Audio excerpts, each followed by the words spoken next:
Quadre Stuckey is an author, an artist, a graphic designer, a photographer, and an entrepreneur, and he loves the Gullah Geeche culture.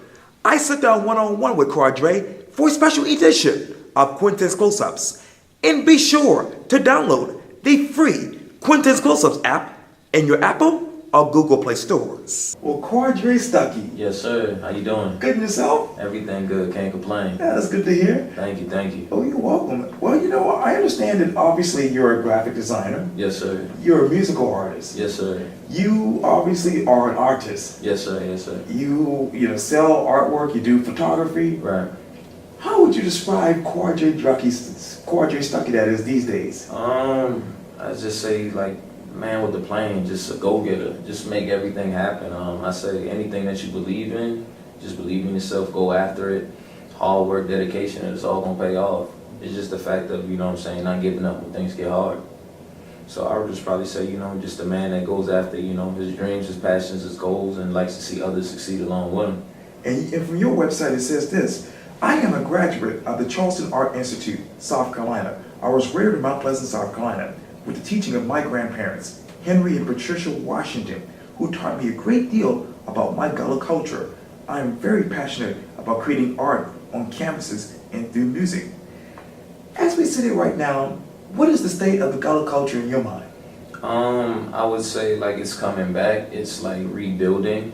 Like I said, this newer generation, the younger generation that I'm in, I'm like the youngest person that I know of that's still like maintaining it or doing like new things with it. When it comes to like, I have a book out now, a book in literature called Gullah Paints by Quadre Stuckey. I talk about like my artwork, the craft, the language, and I probably say with my artwork. So I say like this younger generation that we're in right now, we're revitalizing it, changing it, and bringing it back. I probably say like the previous generations, the older generations, it's kind of wearing out. So it takes like the new younger generation like to kind of keep it going, because nobody's not really carrying it right now. So I feel like I'm trying to bring it back to the threshold. So it's still rebuilding. It's in a like rebuilding process.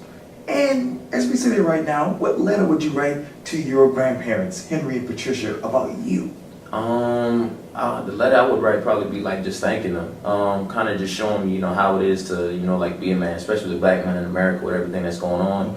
And it would just kind of be more of like my condolences, just for being there, supporting me, and everything that I ever said I wanted to do, they always like backed me. They always told me, hey, you believe it, you can achieve it. You know what I'm saying? My granddad always used to give me a quote by like Martin Luther King. He would say, whatever you want to do, be the best at it. He would say, even like if you're a trash man, be the best trash man there is. So he was just like, if you're in the military and you're an officer, be the best officer you could be. So I mean, it would just kind of be more of a like condolences, like a thank you letter to them, just for everything that they've done for me since I was younger up till now, even though like I'm grown now. So I mean, that's what it would be. And you also said this too: my colored pencils, various markers, acrylic paints, and sequential art skills help guide my career as an artist. I draw inspiration from my Gullah culture, various music genres, and Japanese art known as anime. My work ranges from playful to dark-provoking. My work focuses on my Gullah culture, heritage, and the everyday lives of our people and the struggles and issues we face in trying to sustain our culture in modern-day America. Who are those people and what are their struggles in your mind? I'd probably say downtown on the market, I see a lot of like the ladies. They go to like my grandfather's church, Aldous Branch, and a lot of the sweetgrass basket ladies. And then just my family's from Mount Pleasant, like right there for like Matthews Ferry Road and stuff like that. A lot of the original people that used to live over there, they don't live over there anymore because of like gentrification.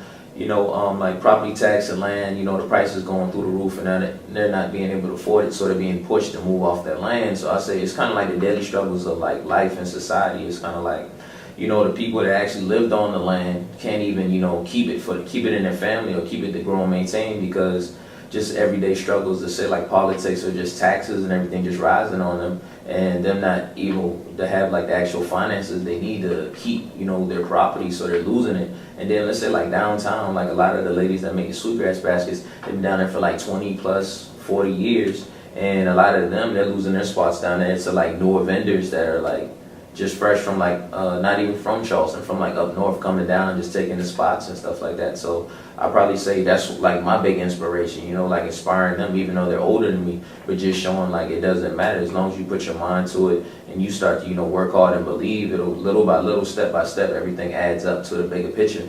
So I probably say, you know, that's like a big motivation for me. What is the future of the sweetgrass basket culture in your mind?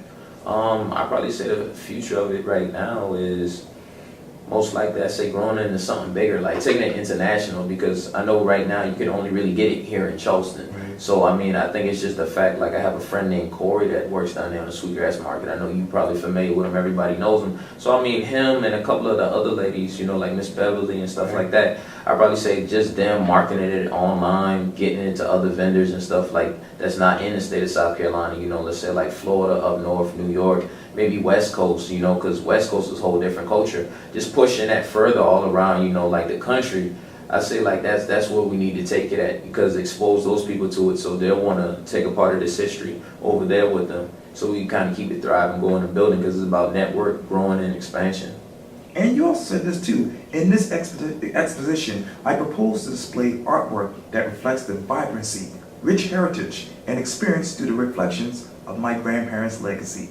My installation will also examine the influences of the Low Country Gullah culture and the ancestry known to the Gullah Geeche corridor, which is the basis of my artwork. As you know right now, that's a lot of political work and political talk right now with the Gullah Geeche corridor. Right. Where are we with this discussion? I'll probably say with the Gullah Geeche corridor, a lot of the land, people don't know like where it's at, where it's in, because they have like signs just, it's put on the side of the road, but it's not as visible, like you don't know like you're in the corridor. And then they're trying to fight to get a lot of that land back, because people are like building apartments, shops, businesses, and condos on there. So I know like just from working with Quintin, she's fighting to maintain the Gullah Geeche culture and corridor and get like a lot of the land back and help push the culture out there so it could be something more meaningful than a lot of people just walking over it and acting like it's not there. Because a lot of times people see stuff, but it's just the fact of they don't care, you know what I'm saying? They just still want to do whatever they want to do. So I say like with my artwork and then, you know, just with us maintaining this culture, this is going to help bring everything to the forefront of making the culture still thrive, and then open up other people's minds that's not familiar with it, and people that are familiar with it, they come together and want to be supportive and, you know, be a part of something to the bigger picture we're trying to build. And let me talk more about your grandparents. You also said this too. My grandparents have only had the opportunity to pass down our Gullah culture and stories and traditions. But through my art and this exposition, I will be able to visually tell the stories and show the greatness of our culture and the process, help on to preserve the Gullah Geeche legacy for future generations to come. What's your story? I say my story right now is still being written, but you know, I'm from here, from Charleston, family's from Mount Pleasant, grew up in North Charleston, went to Fort Dorchester High School, graduated college downtown here at the Art Institute for Graphic Design.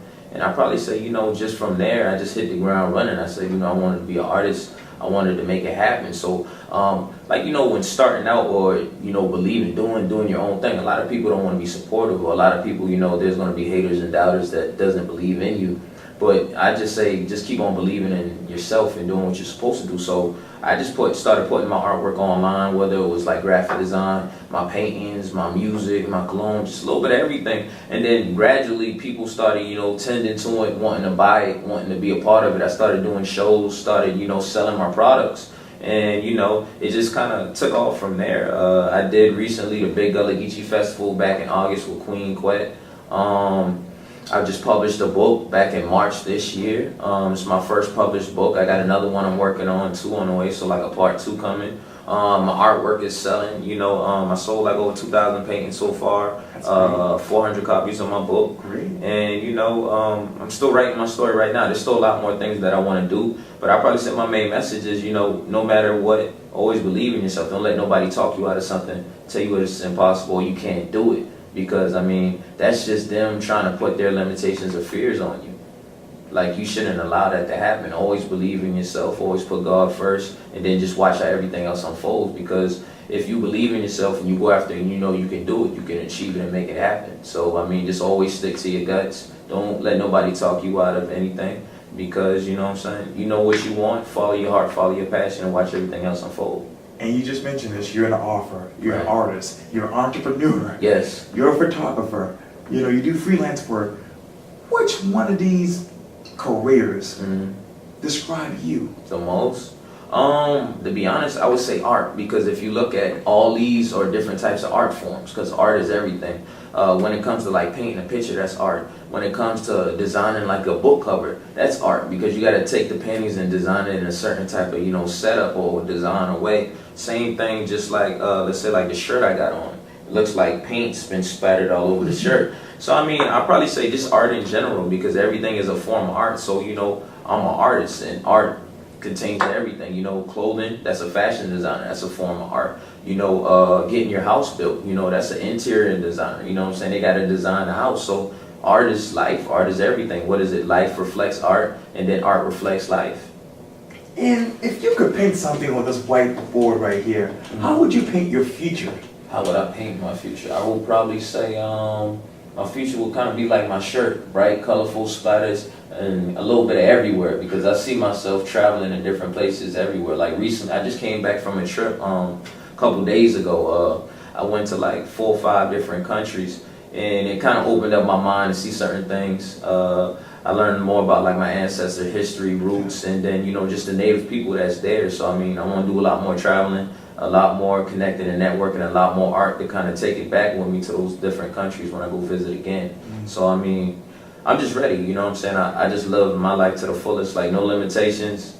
Always, you know, go after what you want, believe, and then, you know, if you got a team, group, or family with you, bring them with you, because that's what it's all about. Because at the end of the day, I can't take none of this material stuff with me. So I mean, pass it on to the next generation, pass it on to your brother, your sister, and then, you know, just have them grow with you as you grow, and put God first. Just continue to believe. That is so great to hear. Thank you. You're welcome. Well, Quadre Stuckey, Yes, thank you sir. so much for your time. I really, really appreciate this. Appreciate it. Yes, sir. Thank you. You're welcome. Appreciate it. Anytime. Yes, sir. Yeah.